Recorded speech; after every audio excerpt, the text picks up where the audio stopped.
CBCT Mandibular Nerve Canal Detection. Who are we? نوران الشحات, عز الدين إسماعيل, and مؤمن جمال, under the supervision of Dr. Ahmed Badawi.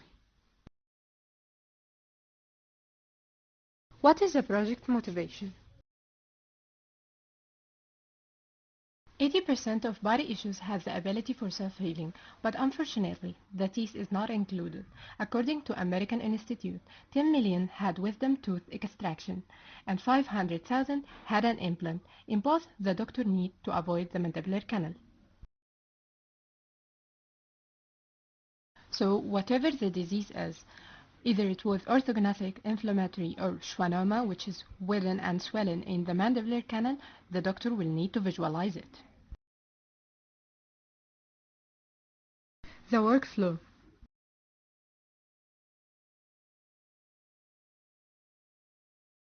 First, we open the DICOM images and turn it into grayscale images for visualization.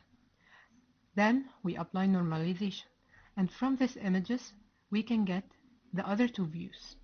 In this case, we have axial images, and by multiplanar reconstruction we can get coronal and sagittal images. We can also get the volume by the same way. Then we generate the dental arc from the axial images using morphological operations, such as hole filling and thinning. From that arc, for a smoother curve, we use cubic spline to fit this arc. Every point on the new arc represents a column in the new panorama. Through the dental arc from the axial images, we generate panorama.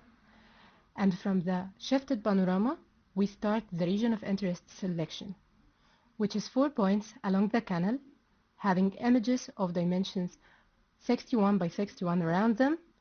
Then we apply gradient enhancement for these images.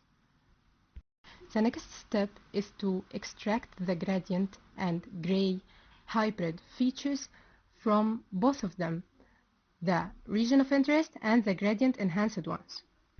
To feed these features to the k-means clustering and cluster the shifted panorama images, the resulted panorama will be used for segmentation later. What did we achieve? In our GUI, you can see sagittal, axial, and coronal planes, the volume rendered shape, the curve controlling the panorama itself, and the perpendicular images. Future work. As we managed to achieve till k-means clustering in the semi-automatic, the only left step is segmentation. Then we will start AI-powered canal detection, which doesn't need any interaction from the user. We are going to propose a deep learning model, test it, and filter the results.